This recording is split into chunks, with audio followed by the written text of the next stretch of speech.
عليكم، اللهم صل وسلم وبارك على سيدنا محمد. يا صباح الجمال، يا صباح التفاؤل، يا صباح الأمل، يا صباح الطاقة الإيجابية، يا صباح الرضا، يا صباح الرزق، يا صباح كل حاجة حلوة على عيونكم اللي زي العسل. النهارده بقى يوم جديد وفيديو جديد. بس قبل ما نشوف الفيديو بتاعنا، يا ريت لو انتوا لسه جديد على القناة وما اشتركتوش انزلوا اشتركوا في القناة وفعلوا الجرس عشان يوصلك كل جديد. بصوا بقى يا حلوين، انا عايزاكم دلوقتي في موضوع وعايزة كمان اتكلم معاكم، فسامحوني لو الفيديو ده قلب دراما، قلب نكد، قلب زعل، فغصب عني. انتوا عارفين مني ان انا بدي طاقه ايجابيه وبدي تفاؤل وبدي كل حاجه في الفيديو ده.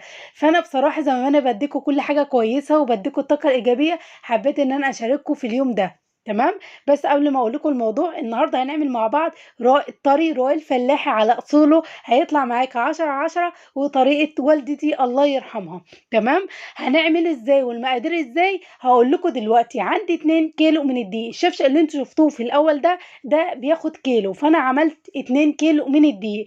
وعندي كمان معلقه صغيره من الملح ومعلقه كبيره من السكر، لبن رايب، وعندي كمان خض. هستخدم الاتنين دول فين؟ في الرقاق، وهقول لكم البديل بتاعهم لو مش متوفرين عندك.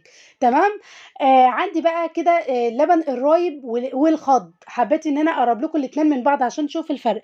اللبن الرايب اللي انا مسكت بيه المعلقه وتلاقي فيه زي حبيبات، دي اللبن الرايب بتاعنا، كان عندي في الفريزر وطلعته. والخض دي اختي كانت جايبهولي. الخض بقى دي بيطلع من ايه او بيتعمل ازاي للناس اللي ما تعرفش؟ الخض ده بيطلع من الزبده. تمام. يعني بجيب الاول كده قشطه، وبعد ما بجيب قشطه بضربها بالمضرب. المضرب دي بقى بيحول القشطه دي لزبده. بعد ما بيحولها الزبده الزبده دي بتجمع بكوره. هتلاقي بعد ما باخد الزبده هتلاقي زردت ميه او نزلت ميه. الميه دي هي دي الخض. تمام. والخض بتاع الزبده دي بيكون لونه اصفر. طيب قلبي بقى ممكن يقول لي يا ام جنى انا مش عندي لبن رايب ولا عندي كمان خض، اعمل ايه؟ بصي يا حبيبتي، انت ممكن تعملي ايه؟ لو عندك علبتين زبادي هتستخدميهم. لو عندك كمان شرش الجبنه اللي بيطلع من الجبنه هتستخدميه. لو عندك كمان لبن حليب هتستخدميه. يعني مفيش حاجه هتقف. يعني لو مادام مش عندك لبن رايب او ما عندكيش خض يعني مش هتعملي رقاق، لا ده انت هتعمليه وهيكون حلو كمان. تمام. ببتدي ان انا اعجن. خلصت بقى شويه اللبن الرايبين اللي كانوا في الطبق، وبعد كده بكمل ايه؟ بالخض. تمام. لحد خلاص ما احس ان العجينه معايا بقت طريه وبقت مش محتاجه. بس بعد كده ما عجنتها عملت ايه بقى؟ بعد ما كده خلاص خدت الخض معايا كله، جبت معلقتين قشطه. مثلا عندك معلقتين قشطه هتستخدميه، عندك كمان القشطه في الفريزر هتستخدميها برضو، بتدي طعم حلو جدا، ما بتغيرش خالص طول ما انت حطاها في الفريزر. عندك كمان لبن انت مسقعاه وحطاه كمان في التلاجة وعمل وش، هتطلعي اللبن وبالمعلقه كده بالراحه هتشيلي وش اللبن اللي هي القشطه وهتحطيها كمان على الايه؟ على الرقاق، بيدي طعم حلو جدا جدا جدا. تمام. خلاص كده عندي بقى كده بدات ان انا اخلص كده عجين. يعني قبل ما اخلص كده عجنتين هتعملي ايه بقى؟ هبتدي بقى ان انا اجيب كده السمنه البلدي او الزبده، اي حاجه عندك، بس اهم حاجه تكون بلدي وطعمها حلو. تمام. طب انا ما عنديش يا ام جنى الا شويه سمنه صغيرين، ممكن تحط عليهم كمان شويه من السمنه النباتي عادي. بس ما ينفعش نباتي بس، مش هتحسي بطعم الرقاق ولا طعم السمنه البلدي وانت بتاكليه. احنا عايزين يعني حاجه تكون بسيطه وفي نفس الوقت نحس ان احنا بناكل سمنه بلدي. يعني خلي نص من ده ونص من ده. بس على 2 كيلو ده كوبايه وربع من السمنه. تمام.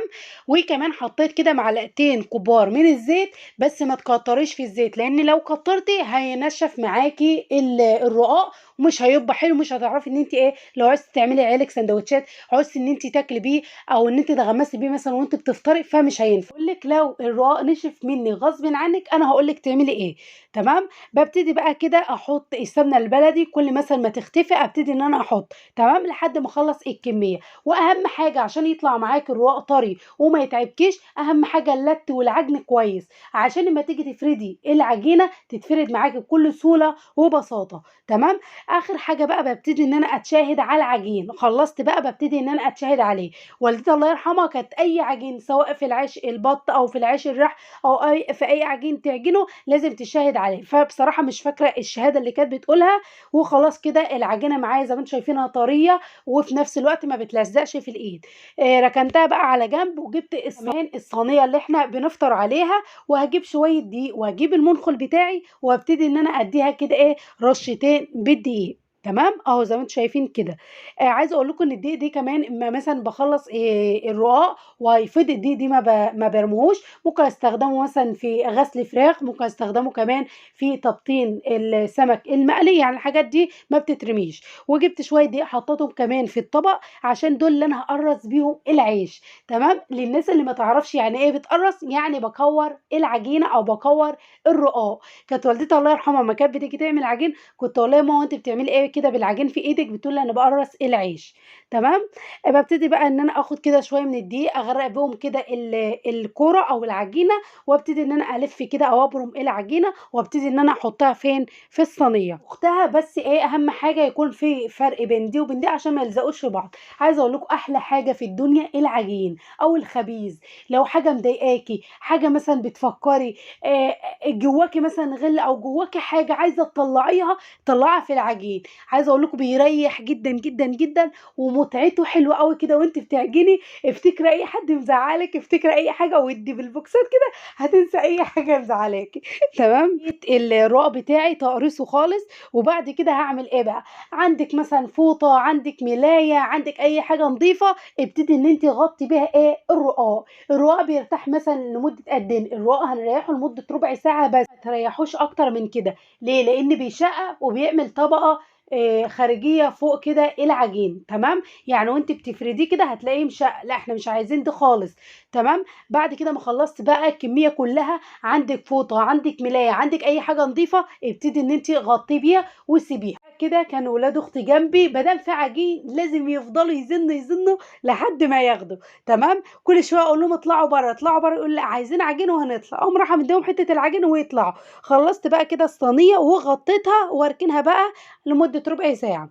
بعد ربع ساعة بقى المرحلة دي أو الخطوة دي، يعني إيه، لازم الفرن يكون سُخن جدًا، جدًا. وبعد كده جيبي شوية مَيّة وجيبي فوطة، جيبي أي حاجة عندِك مش بتستخدميها وبلّيها في المَيّة وابتدي إن أنتِ امسحي كده الفرن. طب ليه؟ لإن أنتِ لو ما عملتيش الحركة دي أي خبز أو أي عيش بتستخدميه هيطلع من تحت القعر كده من تحت هيكون أسود وطعمه مش حلو، تمام. وخصوصًا كمان لو أنتِ بتشوي فيه سمك لازم تمسحيه مرة و2 و3 ولحد ما تحسي إن ما عادش فيه أي ريحة زفارة، تمام. أهو زي ما أنتم شايفين كده. وبعد كده ما مسحته بقى كده خالص وخلاص ما عادش فيه أي حاجة، ممكن كمان كنتِ بتولّعي بورق والّا أي حاجة وعلامة الورق في قلب الفرن، فالقماشة دي هتشيل الورق كله عشان كمان أمّا تيجي تاكليه تحسي إن العيش بتاعِك أبيض ما فيهوش سواد من تحت. خلاص كده تمام. بعد ما الفرن سخن ومسحناه كويس وقدحناه، حطيت كده بقى بدأت إن أنا أجيب رغيفين كده من الرقاق وابتدي أجيب البطاطا عندِك، مردانة، أي حاجة عندِك، دي عندنا اسمها هنا في الأرياف البطاطا. بدأت إن أنا أجيب بقى كده عجينة من الرقاق أو كورة من الرقاق، وبدأت إن أنا أفردها كده الأول بإيدي، وبعد كده جبت البطاطا وفردتها كده بالطول، أهو زي ما أنتم شايفين كده. تمام. هاعمل كذا واحدة كده قدّامكم، وبعد كده إخواتي بقى حبايبي هيقعدوا بقى وهُم اللي إيه، هيفردوا بقى إيه ويبططوا براحتهم، تمام. أهو زي ما أنتم شايفين كده. هاجيب كمان واحدة وأعملها كمان قدّامكم. أجيب رشة كده من الدقيق وابتدي إن أنا أحط كده كورة من الرقاق وابتدي إن أنا أفردها كده بطراطيف صوابعي، وبعد كده أجيب البطاطا وابتدي إن أنا أفردها بافرد الرغيف بتاعي بالطول، وكمان أفرده كده فردتين بالعرض، وابتدي إن أنا أروح وآجي، أروح وآجي. أهم حاجة تعملي الطروف كلّها تكون سِوَى بعض، ما تخلّيش جنب تخين وجنب إيه، رقيق، خلّي كلّها سِوَى واحد، رغيف مدوّر، تمام. حابة بقى تعملي الرقاق كلّه بالطول، حابة تعملي الرقاق كلّه مدوّر، دي حسب ذوقِك أنتِ واللي تختاريه، تمام. يعني هو نفس الطعم ونفس اللون ونفس الشكل، بس الفرق إن دي بيكون بالطول ودي بيكون مدوّر، تمام. خلّصتها بقى كده بعد أهو ما فردتها زي ما أنتم شايفين كده، هابتدي بقى إن أنا إيه، أروح على الفرن. بس بمعنى أصح إن أنا كنت عايزة أقعد على الفرن، فلقيت أختي الكبيرة بتقول لي: "أنتِ هتعملي أنتِ والّا أعمل أنا؟" قُمت رايحة قايلة لها: "ما دام أنتِ اللي موجودة تعالي اعملي أنتِ واقعدي على الفرن." وايه كمان هفرد ايه بالبطاطا. تمام. خلصت بقى كده اهو اللي انتوا شايفينه كده قدامكم. اختي بقى هتروح تقعد بقى على الفرن وهوريكم بقى ايه وهي ايه بتخبز. تمام. اول واحد كده هي حطته عشان تشوف سخونيه الفرن، وكمان ولعت من تحت عالي وولعت كمان من الجنب. اهم حاجه ما يكونش من تحت واطي ولا من الجناب واطي، هيطلع معاكي ناشف. اهم حاجه يكون درجه الفرن تكون عاليه عشان ما ينشفش معاكي. تمام. عايزه اقول لكم الرغيف كنا بنحطه في الفرن كان بسم الله ما شاء الله الله اكبر كان بيقب، كل رغيف نحطه كان بيقب. هنا بقى جبت كده ملايه عندي نظيفه، فوطه، اي حاجه عندك، ابتدي حطي كده الرقاق وانت بتطلعيه من الفرن، تحطيه على الملايه وتغطيه عشان يفضل معاكي طري لحد ما تخلصي الكميه كلها. تمام. هنا بقى كده اخواتي، يعني اختي اللي هي اخت قاعده على الفرن واخواتي التانيين قاعدين ايه على الطبليه. عايزه اقول لكم كان يوم حلو جدا وكان يوم متعه وكان يوم بهجه كده. حسنا في زمان وحسنا ان ام عايشه كانت والدتي بتصحى من الساعه 6 تعجن وبعد كده تطلع فوق السطح وتخبز بقى. وكان اخواتي بقى ايه كلهم كده حواليها، وكان بقى الحنون بالسكر والحنونه بالسمنه البلدي، وكان يوم جميل جدا جدا جدا. ربنا يخلي لي اخواتي ودايما ظهر وسند لبعض. اخوات دول نعمه جدا جدا جدا من عند ربنا. تمام. عايزه اقول لكم ورا الفيديو ده كواليس عيال بقى زعيق واسكت واسكت يلا واسكت يا بنت. يعني الحمد لله ان في مونتاج ان الواحد يقدر يغطي الحاجات اللي بتحصل بره جوه الفيديو ده. تمام. شايفين بقى لون الرقاق كده جميل والريحه كده قلب الشارع تحفه. يعني عايزه اقول لكم الناس كده ماشيه في الشارع بتقول ايه الريحه دي جايه منين. تمام. هنا بقى اهم حاجه الجناب تكون عاليه عشان يطلع معاكي الرقاق طري ويطلع كمان يدي لون حلو كده اللي هو البني الفاتح. تمام. واحده واحده كده، كل مثلا ما نطلع الرغيفين من الفرن نقوم حاطين رغيفين تانيين اهو زي ما انتم شايفين كده. شايفين كله عمال يقب، كله كان بسم الله ما شاء الله زي رغيف رقاق غير ما قب. يعني بسم الله ما شاء الله ما فيش ولا رغيف عينه كانت وجعاه. عايزه اقول لكم بقى هتشوفوا حته دين حاجه دلوقتي انا ذات نفسي كنت مصدومه، ما كنتش مصدقه. ايه اللي هيحصل يا ام جنى؟ تعالوا شوفوا بقى الرغيف كده الرقاق اول ما يتحط ايه اللي هيحصل له. بسم الله. يا ترى هيحصل ايه؟ يا ترى يا هل ترى هيحصل ايه؟ تعالوا يلا شوفوا بقى ايه اللي هيحصل. واحده واحده عمال يقب، ففي لحظه كده هتلاقي الرغيف بسم الله ما شاء الله كان ناقص ان هو يخرم الفرن ويطلع لبره. شايفين بقى؟ شايفين الجمال؟ شايفين العسل؟ بسم الله ما شاء الله. تمام. خلصنا بقى كده ايه كمية بقى الرقاق كلها كده بعد ما خبزناه ولفيناه بالملاية عشان يفضل محتفظ بطراوته، كمان الرقاق معانا ايه طري. تمام. بعد كده ما خلصنا بقى الكمية كده، شايفين بقى الكمية على الصينية بسم الله ما شاء الله الله اكبر. كمان هاخد لكم كده رغيف من الرقاق عشان اوريكم قد ايه طري.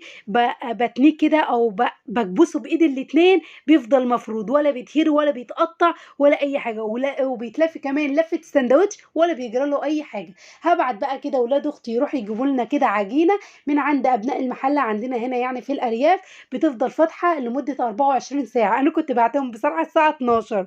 تمام. راحوا بقى كده جابوا عجينه ونخش المطبخ ونعمل لنا كده ايه طعميتين محترمين. بصراحه ما رضيتش اجيب طعميه جاهزه لان الطعميه ما بيبقاش فيها بركه، فالواحد يجيب ايه ب 10 جنيه عجينه هتعمل كميه وتفرط كميه كبيره جدا اهو زي ما انتم شايفين كده. عايزه اقول لكم كل ما نطلع عجين كل ما نطلع طعميه اخواتي ياكلوا، اولاد اخواتي عملنا سندوتش كان ساعتها خلاص الوقت اتاخر وعايزين ايه يروحوا بيوتهم. فبيقول لي يعني انت جاي ما حبكتش الرقه ده غير بالليل؟ قلت لهم بقى كان قعدت افكر اعمل ايه لقيت نفسي بقول عايزه اعمل الرقاق الطريق الفلاح على اصوله على طريقه ايه والدتي. ميت الطعميه بقى كلها. تعالوا بقى نطلع كده بره عشان نعمل لنا بقى سندوتش كده والطعميه سخنه والرقاق كمان سخن، الاتنين كده على بعض بيدوا ميكس ايه غريب. بدل الرقاق كده والطعميه ما بينزلوا معدتي، لا كانوا بينزلوا قلبي كده من طعم كده الحلاوه والجمال. تمام. وعايزه اقول لكم كمان كانت والدتي الله يرحمها كانت تصحى من الفجر تعجن، وكمان الساعه 6 كانت تطلع فوق السطح ونشيل العجين على دماغنا، وامي تطلع بقى تقعد على الفرن وتخبز، واختي تمسك البطاطا وتفرد والتانيه تبطط بايديها، واللي يطلع بقى رغيف كده سخن كده وموحح نجيب جبنه حادقه ونغمس وناكل، نجيب طعميه سخنه كان ساعتها الايام فيها خير وفيها رزق وفيها بركه، غير دلوقتي خالص خالص. الناس اصلا ما عادش فيها خير لاي حد. فربنا كده يرحمنا ويلطف بينا يا رب كده. خلاص بقى كده خلصنا، ودي بقى الرقاق بتاعنا. جبت كده ايه رغيف من الرقاق، واجيب كده طعميتين والفهم بقى كده في الرقاق، وابتدي بقى اكل. تعالوا بقى اتفضلوا معانا. احنا بقى ادانا طاقه ايجابيه واتكلمنا مع بعض وضحكنا بقى. سامحوني لو الفيديو قلب دراما، قلب نكد، قلب عايط، قلب زعل. انا حبيت ان انا اشارككم اليوم ده. دي تاني يوم. النهارده اسوأ يوم في حياتي. ده ذكرى وفاة امي رقم 6، بقالها 6 سنين متوفية. عدوا علينا كأنهم 60 سنة. عايزة اقول لها ربنا يرحمك، ربنا يغفر لك، ربنا كده يجمعك مع النبيين والصديقين. ربنا كده يا رب يجمعنا بيكي في الجنة. انتي كنت ونعم الأم، كنت ونعم الظهر والسند، كنت ونعم الحنية والطيبة. كنت لما نكون تعبانين كنت انت أول واحدة تجري علينا، كنت تصحي من عز النوم عشان تغطينا. عايزة أقول لك وحشتيني أوي أوي أوي. لحد دلوقتي الناس كلها بيفتكروك بالرحمة، الناس كلها كانت بتحبك. لما حد يوقفني يقول لي انت بنت كذا اقول لهم يقول له ونعم الام ونعم التربية. كفاية كلام الناس وحب الناس دي انتج على راسي، وانا شرف لي ان انت كنت امي. فعلا يا امي ما عرفتش معنى السيرة لما بيقولوا اما الواحد يموت وحد يتذكره بالرحمة ويكون عمله كويس الناس كلها بتحبه وبتترحم عليه. فعلا ما فيش غير السيرة الطيبة اللي بتتقال عليكي وحب الناس. لو واحدة تانية كانت ممكن كانت اتجوزت وجابت جوز ام، لا يلا، وجابت راجل غريب، لا يلا، لكن انت ما عملتيش كده. كفايه ان انت ربيتي 5 بنات، كفايه ان انت قعدت عشانهم وتعلميهم وتكبريهم وتخليهم احسن الناس.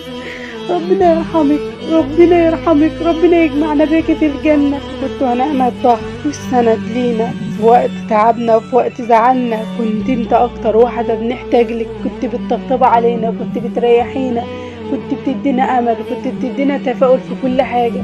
ربنا يرحمك، ربنا يغفر لك، ربنا يسامحك، ربنا يجمعنا بك في الجنة يا أحن وأطيب أم في الدنيا. كل حاجة ممكن تتعوض إلا الأم، إلا حنان الأم. يا ريت كلكم تدعوا لها بالرحمة، ويا ريت كل أم موجودة وكل واحدة بتسمعني أمها في حياتها. دي نعمة كبيرة من ربنا. بص إيدك وش في ظهر إن أمك لسه موجودة معاكي، وإن نفسها موجود معاكي. حتى لو أنت في أي بلد اتصلي على والدتك، كلميها كل شوية، كلميها، عشان في لحظة ممكن والدتك تروح منك وتندمي في كل لحظة انت ضيعتيها، او في كل لحظة انت بعدت عنها. بركة غير امهاتكم، ما تعلوش صوتكم عليها، ما تعملهاش وحش، عشان في لحظة هتصحوا من النوم مش هتلاقوها. وعايزة اقولك كمان لما مثلا بيجي عيد الام كلنا بنكون زعلانين. كل واحدة فقدت أمها، فقدت أي حد غالي عليها، بتكون زعلانة. خصوصا لو كل واحدة راحة مثلا تودي عيد الأم. لو خصوصا مثلا أنت متجوزة وحماتك عايشة ومامتك ميتة، وتلاقي جوزك بيقولك يلا نودي عيد الأم. دي بيكون حاجة صعبة أوي أوي أوي، مش هيحس بيها غير اللي افتقدها، أو مش هيحس بيها غير اللي اتحرم منها. دي كان فيديو النهاردة، يا رب يكون، مش عارفة أقول بصراحة إيه. فكلنا طالبة منكم ادعوا لأمي بالرحمة، والأبويا ربنا يرحمها. دي قبر أمي اللي انتوا شايفينه ده. كانت ميتة في 2016، كانت ميتة أول يوم رمضان. ربنا يرحمك يا أمي ويغفر لك، وسامحوني إن أنا نكدت عليكم أو اديتكم طاقة سلبية غصب عني. حبيت إن أنا أشارككم اليوم ده. مع السلامة، دمتم في رعاية الله وحفظ الله. سلام.